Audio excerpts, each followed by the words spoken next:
Assalamualaikum warahmatullahi wabarakatuh. Alhamdulillah, di pagi hari yang berbahagia ini mari kita mengucapkan puji syukur kehadirat Allah Subhanahu wa taala, berkat nikmat karunia-Nya hingga pada saat ini masih diberikannya nikmat-Nya berupa kesehatan kepada kita. Pada hari ini kita akan melanjutkan pembelajaran kita, yakni tugas Rasul-Rasul Allah Subhanahu wa taala. Pada kemarin sudah kita mempelajari bagaimana sifat-sifat yang wajib bagi Rasul-Rasul Allah, sifat yang mustahil bagi Rasul-Rasul Allah, sifat yang jais ataupun yang harus bagi Rasul-Rasul Allah. Pada hari dan kesempatan yang berbahagia ini, kita lanjutkan kembali bagaimana tugas Rasul-Rasul Allah itu. Yang pertama, kita lihat tugas Rasul Allah itu adalah menyampaikan risalah. Jadi Rasul itu diberikan Allah tugas yang sangat berat, yakni menyampaikan risalah. Apa itu risalah itu? Risalah itu itulah dia kitabullah, itulah Al-Quran dan Al-Hadis. Jadi risalah yang disampaikan oleh Rasul itu itulah berupa Al-Quran. Al-Quran, di dalam Al-Quran itu banyak bimbingan arahan yang kita peroleh untuk meningkatkan keimanan kita kepada Allah Subhanahu wa taala. Di dalam risalah itu kita akan temukan, di dalam Al-Quran itu akan kita temukan bagaimana kita menjadi manusia yang seutuhnya, manusia yang diharapkan atau yang sesuai dengan aturan-aturan Allah. Wa ma khalaqatul jinna wal insa illa liya'budun. Tidaklah kuciptakan jin dan manusia itu melainkan untuk mengabdi dan menyembah kepada Allah Subhanahu wa taala. Maka dalam sesembahan kita kepada Allah, tuntunan untuk menyembah, bagaimana cara menyembah, bagaimana cara untuk beribadah kepada Allah diatur, dituntun dalam hidup ini di dalam Al-Quran maupun Al-Hadis. Yang kedua, sebagai tugas Rasul itu adalah mengajak kepada tauhid.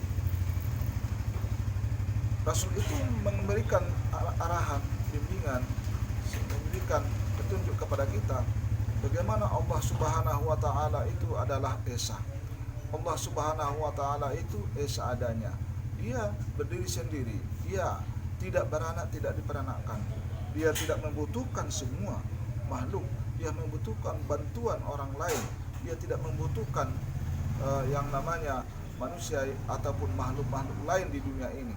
Karena dia yang menciptakan semua makhluk yang ada di dunia ini. Jadi Rasul itu menyampaikan hal yang demikian. Kita tahu bahwa pada ketika Rasulullah SAW dilahirkan di kota Makkah, pada suasana waktu itu manusia-manusia di sana adalah menyembah patung berhala.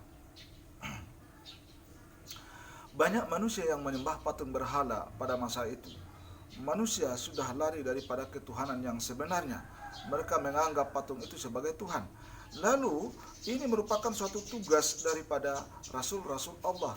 Rasulullah Muhammad SAW memberikan pengajaran agama Islam dengan mengatakan bahwa Allah itu esa. Bukanlah patung itu yang harus disembah. Patung itu merupakan buatan manusia. Kalau buatan manusia bukanlah sebagai Tuhan. Karena itu Rasul memberikan tuntunan, memberikan bimbingan kepada umat manusia bahwa Allah itu esa. Yang ketiga, sebagai tugas Rasul itu adalah memberi kabar gembira kepada orang mukmin. Jadi memberi kabar gembira kepada orang mukmin dan memberi peringatan kepada orang-orang kafir. Kabar gembira yang dimaksud adalah bagi orang mukmin itu, bagi mereka yang sudah taat kepada Allah dan Rasul, akan diberikan Allah balasan, dia pahala yang akhirnya nanti diberikan surga kepadanya.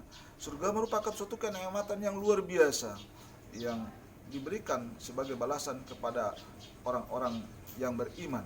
Itu yang diberikan Allah kepada manusia-manusia yang beriman kepada Allah. Akan tetapi sebaliknya, bagi mereka yang ingkar kepada Allah, yang tidak percaya kepada Allah, dia akan diberi balasan berupa siksa yang sangat pedih, siksa yang sangat luar biasa sakitnya, yakni api neraka. Api neraka itu penuh dengan siksaan di sana, panasnya luar biasa dan lain sebagainya. Yang keempat, Rasul itu memiliki tugas, yaitu menunjukkan jalan yang lurus.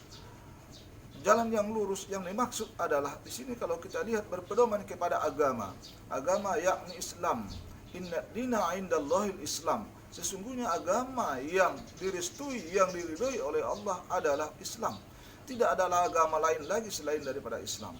Karena itu, di dalam agama itu diberikan jalan yang lurus, diberikan pedoman-pedoman, bimbingan bagaimana untuk menjadi manusia mengabdi kepada Allah, bagaimana dia menjadi manusia yang beriman kepada Allah seutuhnya. Jalan yang lurus diberikan kepadanya, ibadah-ibadah yang menunjukkan dia sampai kepada hadirat Allah, sampai kepada harapan yang diberikan oleh Allah Subhanahu wa taala. Kita tahu yang dituntun Allah itu senantiasa menuju manusia menjadi manusia yang baik akhlaknya, moralnya, perkataan perbuatannya, sifatnya, semuanya itu adalah jalan yang lurus, agama yang lurus. Kalau dikatakan yang lurus itu adalah menciptakan lidah kita tetap berkata yang benar, tidak mau berbohong. Kalaulah berbohong itu berarti dia sudah menunjukkan jalannya kepada jalan yang tidak benar.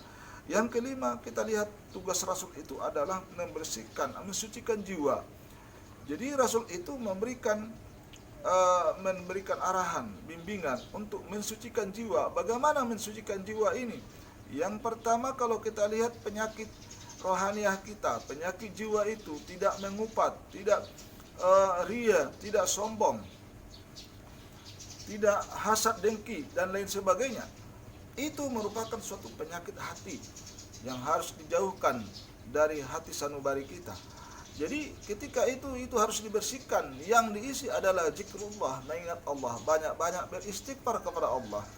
Jadi Rasul itu memberikan bimbingan, memberikan arahan, memberikan pembelajaran bagaimana cara untuk mensucikan jiwa. Jadi orang yang senantiasa membaca Al-Quran, orang yang tidak mau memilih sifat ria, sifat dengki, hasad, sifat takabur, sombong, dia tidak ada di dalam dirinya. Dia senantiasa merendah diri di hadapan Allah. Dia senantiasa bergaul sesama manusia. Dia berbuat baik kepada semua makhluk. Maka orang ini telah mensucikan jiwanya. Ini merupakan perbuatan yang sangat payah, susah untuk dilaksanakan. Tapi silakan, harus dirubah. Karena hati yang suci itulah yang merupakan idaman semua umat, dan itu yang diharapkan oleh Rasul kita. Jadi kalau kita lihat di dalam ajaran agama kita, ada segumpal daging di dalam tubuh manusia. Apabila daging itu baik, maka baiklah seluruhnya.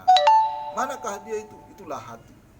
Jadi hati itu harus dibersihkan, disucikan. Jiwa itu harus diluruskan, ingat kepada Allah, diberikan zikrullah, istighfar, semua dosa-dosa yang kita lakukan. Karena pada setiap hari kita memiliki dosa, mendapatkan dosa. Jangan kita bilang bahwa kita suci, tetapi setiap hari itu pasti kita akan berbuat dosa. Dosa itu bisa dengan sekecilnya lama-lama menjadi menumpuk di dalam hati sanubari kita, sehingga gelaplah hati sanubari kita. Fi qulubihim maradun fajadahumullahu marada. Di dalam hatimu itu ada suatu penyakit yang apabila penyakit itu bisa menyesatkan kamu, kata. Jadi kalau kita lihat bagaimana Allah dan Rasul membimbing kita agar mensucikan jiwa. Jadi Rasul itu menyampaikan kepada kita untuk mensucikan hati kita, mensucikan jiwa kita. Ini merupakan tugas Rasul. Bagaimana cara dan bagaimana manfaatnya nanti setelah suci dijelaskan oleh para Rasul. Rasulullah SAW banyak bercerita bagaimana untuk mensucikan jiwa. Karena itu pada kajian kita, materi pembelajaran kita hari ini, mari kita lihat bagaimana beratnya tugas Rasul-Rasul Allah ini. Mari kita cintai Rasul-Rasul Allah ini, perbanyak membaca salawat sebagai rasa cinta kepada Rasul Allah. Kemudian yang terakhir merupakan hujjah bagi manusia. Tugas Rasul itu merupakan sebagai hujjah bagi manusia, pelajaran, ya, memberi pelajaran kepada manusia. Tugas Rasul itu memberikan pelajaran-pelajaran yang berharga. Pelajaran itu mulai dari pelajaran diri kita sendiri, lingkungan kita, kitab Allah Al-Quran. Karena kitab Al-Quran itu tadi, risalah tadi, dia memberi pembelajaran kepada kita, baik dia kepada diri kita, keluarga, masyarakat, negara, itu kita temukan di dalam Al-Quranul Karim.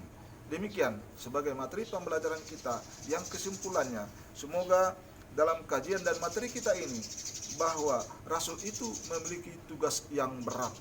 Dia membawa risalah, memberikan tauhid kepada kita, memberikan kabar kepada kita, kabar gembira dan kabar buruk, dan memperkenalkan kepada kita mana jalan yang lurus itu.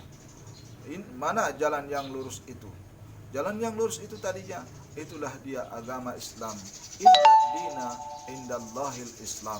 Sesungguhnya agama yang diakui oleh Allah di dunia ini, ya, adalah Islam. Tidak ada lagi agama yang diridhai Allah. Tidak ada lagi agama selain Islam yang diakui oleh Allah. Lainnya tidak diakui oleh Allah. Karena itu miliki sekarang sepenuhnya agama yang kita cintai ini, yakni agama Islam. Inna dina indallahil Islam. Demikian sebagai materi pembelajaran kita hari ini. Semoga bermanfaat adanya. Wabillahi taufiq wal hidayah. Assalamualaikum warahmatullahi wabarakatuh.